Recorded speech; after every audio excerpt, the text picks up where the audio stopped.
네, 여러분 반갑습니다. 해피텍스 컨설턴트 세무법인 다솔 세무사 김금호입니다. 이게 무슨 해피텍스냐고요? 여러분이 생각하는 금액보다 세금이 적게 나오면 해피텍스 아닌가요? 여러분의 절세의 길로 안내를 해드리겠습니다.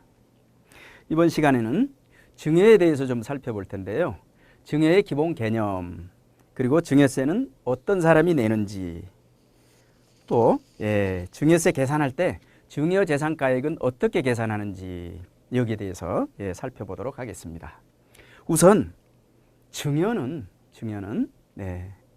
여러분들 어떻게 알고 계세요? 증여. 네. 아버지가 아들한테 뭐 주는 거? 네, 그렇습니다. 주기는 주는데 계약입니다. 네. 민법에서 얘기하는 증여는 계약입니다. 그 계약은 갑을이 있어야 돼요. 증여자, 수증자. 아버지는 주겠다고 하는데 둘째 아들은 안 받겠다는 거예요. 착해서. 제가 둘째니까요. 네. 그러면 증여가 성립 안 하는 거예요. 그런데 아버지가 준다고 하는데 안 받겠다는 자식이 별로 없죠. 그러니까 증여는 아버지가 아들한테 주는 것, 이렇게 알고 계시죠? 맞습니다. 네. 그런데 세법에 오면 이런 증여 말고, 본래의 의미의 증여 말고 계약을 안 했는데도 뭔가 경제적인 이익이 갔어요. 자녀한테 또는 타인한테. 적극적인 행위를 하지도 않았어요. 팔짱만 끼고 가만히 있었어요. 그런 경우에도 세금을 매기겠다. 그래서 증여세 얘기할 때 증여의 개념은 많이 넓어지는 거죠. 네, 말씀드리겠습니다.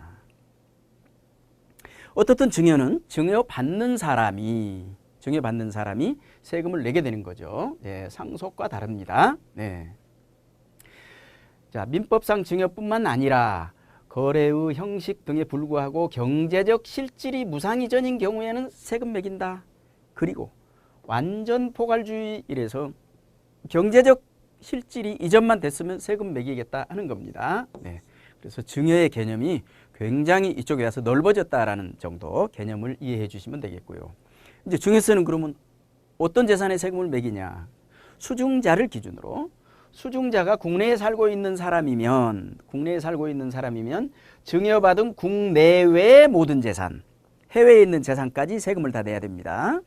자, 수증자가 비거주자, 외국에 이민 가서 살고 있는데 그 손자한테 할아버지가 국내에 있는 재산을 증여를 해주겠다 이러면 국내 재산에 대해서만 납세 의무가 있고 과세 대상이다라는 거죠. 네. 그래서 증여의 중요성을 한번 저희가 살펴보면, 상속세는 특정인의 사망을 전제로 아버지가 돌아가셔야 돼요. 절세 플랜을 짜야 하므로 때로는 10년, 20년, 30년의 장기 계획을 세워야 하는 반면, 증여는 생존 시에 내 의사에 따라서 처분, 증여하는 행위입니다. 그렇기 때문에 현실성이 있고 여러 가지 절세 방안 중에 최적의 절세 방안을 찾아서 실행할 수 있다는 장점이 있죠. 그래서 실질적으로는 상속보다는 여러분들은 증여에 대해서 훨씬 더 관심을 많이 가지셔야 돼요. 다만 줄을 잘 쓰셔서 상속세 걱정되시는 분들, 당연히 상속세도 중요하게 생각하셔야 되겠죠. 네. 증여세 납세 의무자는 수증자입니다. 수증자. 그런데 아들한테 증여를 해줬더니 아들이 세금은 안 내고 금방 재산을 탕진해 버렸어요. 세금 못 받네요. 증여자도 책임져라, 이런 얘기입니다. 증여자도 연대 납세 의무가 있다, 그런 얘기죠. 네. 그 증여세는 어느 세무서가 관할인가요? 과세 관할입니다. 수증자가 국내에 살고 있는 거주자인 경우 수증자의 주소지입니다. 비거주자, 자, 국외에 살고 있는 경우, 주된 생활 근거지가 국외에 있는 경우 증여자의 주소지 관할 세무서입니다. 네. 증여자, 수증자 모두 비거주자, 국외에 계시면 죄송합니다. 이거 물건지 관할 세무서장입니다. 물건지 관할 세무서장, 오타가 나왔네요. 네. 그러면 이제 증여세 계산을 하려면 어느 시점을 증여로 볼 것인가, 증여 시기를 살펴봐야 될 텐데요. 일반적인 재산의 증여재산의 취득 시기는 등기 등록 접수일입니다. 계약일이 아니다. 또는 동산 같은 경우에는 명도일이 되겠죠. 명도일이 되겠습니다.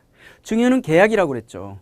그러니까 계약서 써서 주머니 넣고 10년 있다가 10년 전에 증여했는데요. 이러면 안 된다는 얘기죠. 의사표시를, 등기 접수를 하라는 얘기입니다. 등기 접수를 해라. 이럴 때 그 접수일을 증여 시기로 보고 그 시기로 재산평가를 해서 모든 납세 의무 이행하면 된다. 이런 얘기입니다. 네, 이번에는 증여세 계산할 때 그러면 증여재산가액은 어떻게 계산하느냐? 어떻게 계산하느냐? 본래의 증여재산, 본래의 증여재산. 네, 그건 우리가 계약을 했으니까 알 수가 있겠죠. 계약을 했으니까 알 수가 있습니다. 그런데 증여의제재산 또는 증여추정재산. 여기 증여의제재산에는 포괄주의 과세 유형 열거해 놓은 것 다 포함한 개념으로 알고 계시면 되겠습니다. 그 다음에 10년 안에 동일인으로부터 증여받은 재산 쪼개서 증여했으면 합해서 높은 세율로 세금 매기겠다라는 얘기죠. 더해라 이런 얘기예요.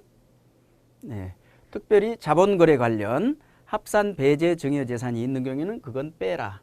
그래서 증여재산 가액이 나옵니다.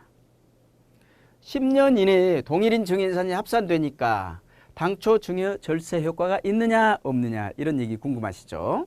네, 합산 가액은 당초 증여시 평가액입니다.